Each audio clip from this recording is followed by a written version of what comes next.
Photos shared by Afghan special forces clearly shows a Daesh flag.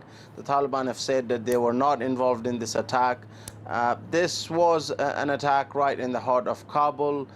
You had close to 2,000 people inside this ministry, including children in the kindergarten, and the nearby ministries were also evacuated by the Afghan special forces. At this stage, we have heard from Dr. Abdullah, the second most powerful man in the Afghan government, saying that the Afghan security forces did a good job, but unfortunately a number of civilians were killed and wounded, as well as other Afghans.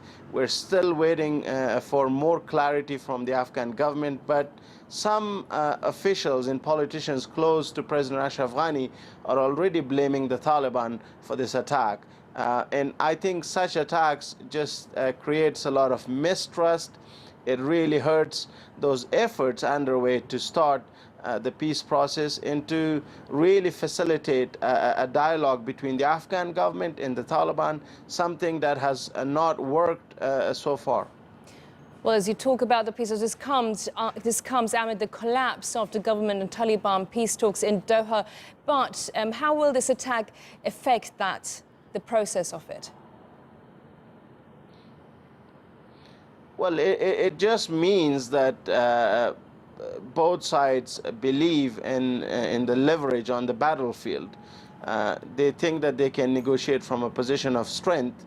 You have a very brutal and bloody battle almost on daily basis here across the country. You have the Afghan government carrying out raids as well as airstrikes against the Taliban, and you have the Taliban launching large-scale attacks against the Afghan National Security Forces.